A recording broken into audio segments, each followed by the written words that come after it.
दुनिया में जब कोई शरण नहीं होता तब भगवान ही शरण होता है। दुनिया में जब कोई शरण नहीं होता तब अरहंत ही शरण होता है। भव भवों का पुण्य जब एकत्रित होता है तो समाधि मरण होता है। संलेखना संथारा समाधि पूर्वक मरण जीवन का सौभाग्य है। हमारे देश के प्रत्येक धर्म और संप्रदाय में एक बात कही है कि जब विदाई की वेला हो, जब जिंदगी की शाम हो, तो सब कुछ त्याग करके अपने आप को भगवान के हवाले कर देना, प्रभु के चरणों में समर्पित कर देना। और इसलिए वो लाइनें बहुत फेमस हो गई, दिन रात मेरे स्वामी मैं भाव ना ये भाऊं, देहांत के समय में तुमको ना भूल जाऊं। कितनी छोटी सी पंक्तियां और भावना बहुत बड़ी है। जिंदगी में इतने काम हैं, इतने धंधे हैं, इतना उतार चढ़ाव है, इतना उठा पटक है कि आपको भूल जाना बहुत आसान है। अक्सर कर लोग भगवान को भूलते हैं, अक्सर कर लोग मुनिराज को भूलते हैं। गलत दिशा में लोग बहुत जल्दी काम करते हैं। उन्होंने इतने उपवास किए हैं, उसकी प्रभावना कम होगी। उपवास में कभी उन्होंने तेल की या घी की मालिश करा ली है, उसका वीडियो बहुत जल्दी बन जाएगा। अंतराय उनके हो गए हैं, उसकी प्रभावना कम होगी कि ओहो इस टाइप का छोटा सा भी अंतराय करते हैं मुनिराज, उसकी प्रभावना कम होगी। लेकिन अंतराय के बाद अगर वो बार बार पानी लगा रहे हैं, गर्मी बढ़ गई है उससे पर पानी डाल रहे हैं, उसका वीडियो बहुत जल्दी बन जाएगा। उनकी दीक्षा हो रही है, इसका प्रचार बहुत धीमे होगा। लेकिन दीक्षा के वक्त केसलॉन्स के तरीके में कोई दिक्कत हुई कि कोई दूसरे कर रहे थे, कि चेहरे पर कोई बिगाड़ आ गया, कि आंख में आंसू आ गया, वो वीडियो कहां से फेमस हो जाएगा कि वो तो दीक्षा के वक्त केसलॉन्स। छुल्लिका दीक्षा, क्षुल्लक दीक्षा में केसलॉन्स कोई अनिवार्य नहीं है। ये तो हमारी संघ की परंपरा है कि यहाँ तो क्षुल्लक जी भी हों तो भी केसलॉन्स करते हैं। अति अनिवार्य नहीं है। केसलॉन्स जितना आसान है, आदमी को विचार विचार करके एक एक बाल निकालना पड़ता है कि आप किधर से, और आप तो एक निकाल के दिखाइए। कठिन तपस्या का मार्ग है, केवल वीतराग दिगंबर जैन शासन में ही केसलॉन्स होता है। अंत में इस तरह के साधकों के लिए केसलॉन्स अति आवश्यक नहीं है। उनके बाल कैंची से भी काटे जा सकते हैं, कोई दिक्कत की बात नहीं है। हाँ, केसलॉन्स हो रहा था, वो वाला वीडियो फेमस हो ना हो, लेकिन कहीं कैंची से किया गया है तो बहुत जल्दी फेमस हो जाएगा। आप लोगों की बुद्धि कैसे चलती है, हम आपको उसके उदाहरण बता रहे हैं। पॉजिटिव और सकारात्मक सोच बहुत कम लोगों की होती है। दिगंबर मुनि निकले और उनके शहर में लोगों को दर्शन हो गए। वैसे बहुत कम लोग होंगे कि आज मुझे दिगंबर साधु के दर्शन हुए। ऐसे लोग बहुत हैं। क्या है, कल तक उस कॉलोनी में थे, आज इस कॉलोनी में आ गए। बताइए, ऐसे रहते हैं, ऐसे लोग बहुत मिलेंगे। इसमें आप क्या कर सकते हैं? लोगों की बुद्धि ऐसे चलती। साधु संतों से नफरत करने वाले भी दुनिया में आपको बहुत मिल जाएंगे। गुरुओं से नफरत करने वाले भी कम थोड़ी हुए हैं, जबकि उनने क्या काम किया? गुरुओं ने तो वही काम किया है, जगत के उद्धार का, जन जन के कल्याण का, देश की भलाई का। क्या काम करते हैं गुरु? आप चाहे दिगंबर गुरुओं को ले लो और चाहे सन्मार्ग दिखाने वाले जगत के गुरुओं को ले लो, कुछ ना कुछ उपकार ही तो करते हैं। लेकिन टांग खींचने वाले फिर भी बाज नहीं आते। खैर, अब अपन उस बात पर ना जाएं, अपन इस बात पर गौर करें कि बुद्धि उल्टी चलना बहुत आसान है, बुद्धि सीधे रास्ता जाना बहुत कठिन काम। आपको पिक्चर देखने जाना है, 4 जने मिल जाएंगे, साथी चलेंगे। गलत रास्ते जाना है, आपको 2-4 दोस्त तो यूं मिल जाएंगे, चलो मैं भी चलता हूं, मैं भी करूंगा। लेकिन अगर तीर्थ यात्रा पर निकले हैं, भाई तुम करके आओ, मेरे को समय नहीं। मुनि संघ की सेवा की बात हो तो देखो भाई तुम लोग कर सकते हो तो लेके आओ भाई, अपने बस का काम तो नहीं। कई बार समाज के मुखिया ढीले पड़ जाते हैं क्योंकि उनके अपने काम है, और कई बार समाज ढीला पड़ जाता है, और दोनों में से एक भी ढीला पड़ता है तो पूरा आनंद नहीं आ पाता। जब वह सब मुखिया, प्रमुख लोग और समाज एकत्रित और उत्साह से काम करता है तो समाज में जागृति आती है।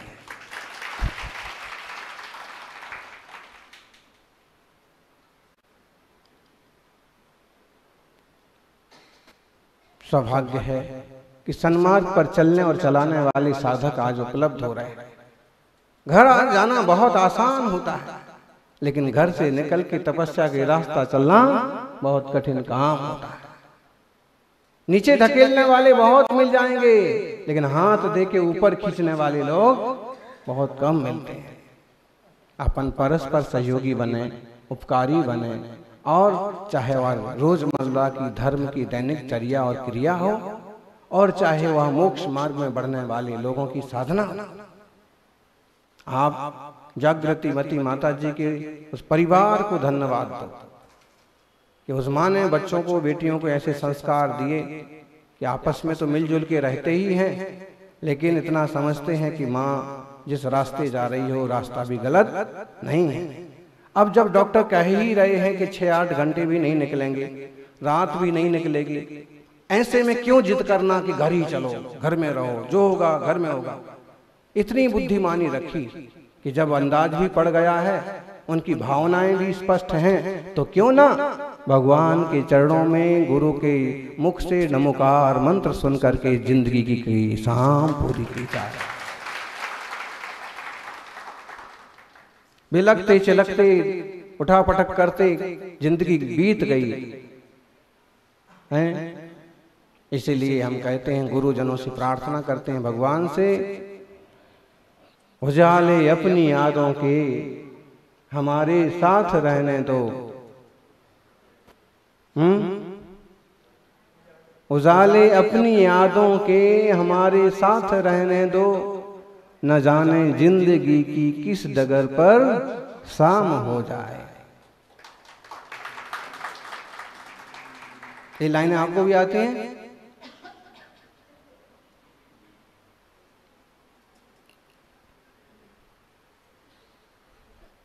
आपकी यादें, आपकी यादों के उजाले हमारी याद में रहने दो। हमें याद रहे कि आप कैसे हैं भगवान, आप कैसे हैं गुरुदेव, आप कैसे हैं मुनिराज। आपको याद करके हमें आगे बढ़ने की शक्ति पैदा होती है। आप मुनियों के सानिध्य में रहेंगे तो 8 उपास भी कर जाएंगे, 10 उपास भी कर जाएंगे, और 16 उपास भी कर जाएंगे। लेकिन अपने फ्रेंड सर्कल में ही घुस जाएंगे तो आप एक आसन भी भूल जाएंगे। मुनीस का मतलब मुनियों के ईश, मुनियों के स्वामी, बड़े महाराज गणधर देव आचार्य श्री तीर्थंकर स्वामी मुनीसा। हे मुनीस, मुनीस लीना विप कीलिता विप स्थिरौ निखाता विप बिंबिता विप पादौ त्वदीयौ मम तिष्ठताम सदा तमोधुनानौ हृदय दीपिका विप। कई सारे उदाहरण दिए इसमें एक साथ। बात सिर्फ इतनी सी कहना चाहते हैं कि आपके दोनों चरण कमल हमारे हृदय में विराजमान रहें। कैसे रहें? आपके दोनों चरण कमल हमारे हृदय में विराजमान रहें। महापुरुषों के चरण छुए जाते हैं, पूज्य पुरुषों के चरण स्पर्श किए जाते हैं। आप देखिए, शंभे शिखर और गिरनार जैसे पहाड़ों पर भी मूलतः चरण ही बने हुए हैं, और अक्सर कर जो रेत में, जो धूल में चरण छप जाते हैं और नीचे उन पांव की वो रेखा भी दिखती है, उस तरह के चरण जैन शासन में खासकर दिगंबर समुदाय में मुख्य रूप से पूजे जाते हैं। चरण बनाने के बहुत तरीके हो सकते हैं, जैसे कि पावागढ़ में थोड़े अलग ढंग के चरण बने हुए हैं, और देखें तो गजपंथा नहीं, 52 गजा में चूलगिरी पर कुछ और ही ढंग के चरण बने हुए हैं। गिरनार जी में जो चरणों की संरचना है वो थोड़ी सी और अलग स्टाइल में अत्यंत प्राचीन है, तो चरणों में भिन्नता हो सकती है कदाचित, उन कालों में उनकी रचना के सौष्ठव अलग अलग हो सकते हैं, लेकिन पूजे क्या जाते हैं। कोई कहने लग जाए कि केवल रेखा वाले ही होना चाहिए, ये बात ठीक है। ये दिगंबर जनों के एक समुदाय ने इस बात को स्वीकार किया है कि चरण वही ज्यादा ठीक है, नीचे जो रेखा बनी हो बीच में ऐसे वाले, ऐसा ना हो कि उस पर नाखून बने हो, ये बने हो, लेकिन कहीं अगर बने हैं तो कोई ज्यादा तकलीफ की बात नहीं है। नहीं तो उस पर दावे करने वाले 1000 पैदा हो जाएंगे अभी आज। तो थोड़ी सी अकल रखना, आप कितने ज्ञानी बन जाएं, लेकिन इतनी अकल जरूर रखिए, क्योंकि आती आग्रह में कहाँ यक्षियाँ होती हैं, कहाँ यक्ष होते हैं। तीर्थंकर भगवान की तो बस वीतराग दिगंबर प्रतिमा होती है, और इस अति आग्रह के चक्कर में ये हो जाएगा कि जहां उस टाइप के प्रतीक हैं वो उन पर दूसरे लोग बहुत आसानी से कटक खंडगिरी उदयगिरी का ये हाल है। प्रतिमा तो पारसनाथ की है, बना दिया कुछ और ही बना दिया।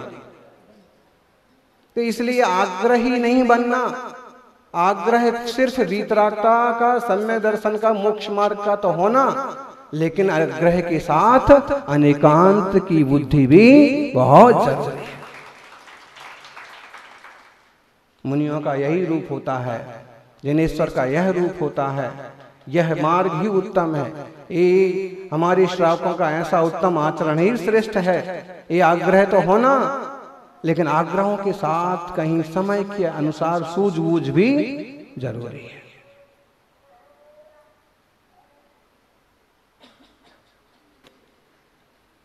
सज्जनों, तो चरण ही पूज्य हैं, इसलिए लोग अक्सर कर चरण छूने को दौड़ते। आजकल तो थोड़ा सिस्टम बदल रहा है कि लोग चरण छूने की बजाय घुटना भी छूने लगे। जब से लोगों की बुद्धि घुटने तक आई है तो चरण की बजाय घुटने छूने लगे। और कुछ लोग तो घुटना नहीं, पर ऐसे जांग छूते, और कुछ लोग तो कमर तक भी हाथ नहीं लगाते। अरे भाई, इतना फॉर्मेलिटी करने की बजाय हाथ जोड़ लो, वही ज्यादा अच्छा। फिर या तो ठीक से चरण स्पर्श करो। चरण पूज्य हैं, चरण स्पर्श हैं। और मुनि राजाओं की चरण छूने को तो लोग दौड़ ही पड़ते हैं, लेकिन जब रास्ते में चलते होते हैं तो चरण छूने के लिए मत दौड़िए। आप ही गिर पड़ेंगे, या फिर आप उनके पांव पकड़ेंगे तो वो ही गिर पड़ेंगे। भक्ति भावना अच्छी बात है, लेकिन विवेक भी बहुत जरूरी है, जागृति बहुत जरूरी है। क्या हुआ?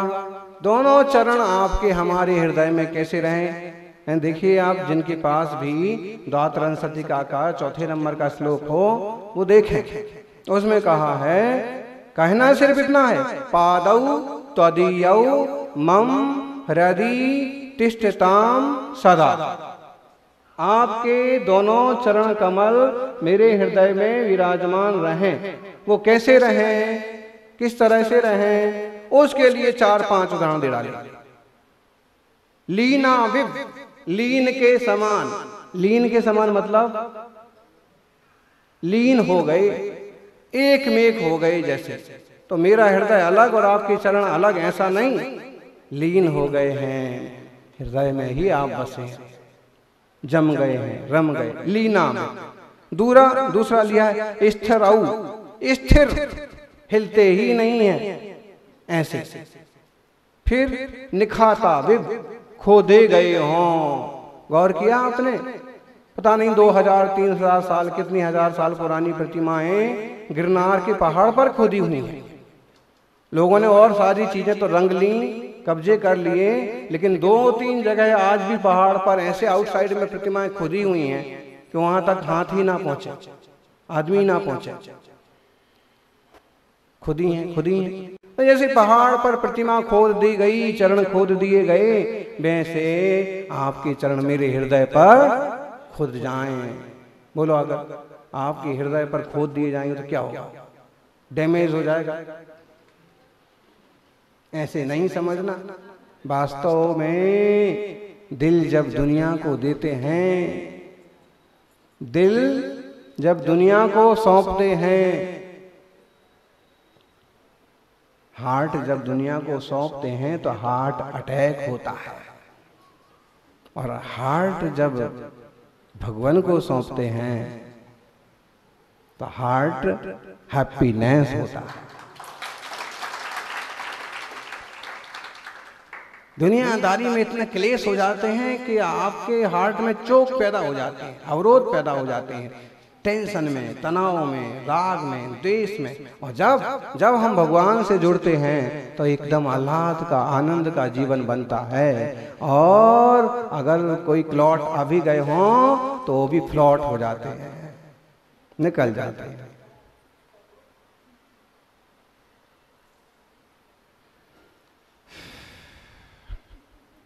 आ रहा है ना ध्यान में विषय? खोद दिए गए हों ऐसे आपके चरण हमारे हृदय में रहें।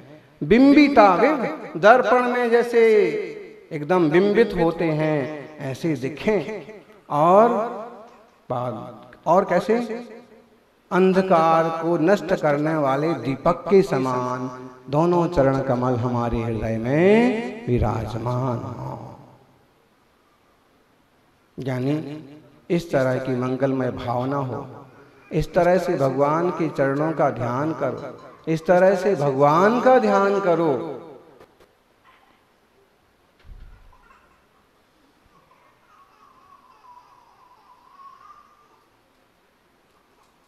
श्री जिनवर के ध्यान से निज का होता भान, जिन सम निज वैभव मिले, जिनको करूं प्रणाम। श्री जिनवर के ध्यान से क्या होता है? श्री जिनवर के ध्यान से निज का होता भान, अपना भान होता है। क्या हो हैं? तुमको निरखत हे प्रभु, है ना? मेरी संपत्ति मुझको आज मिली आज।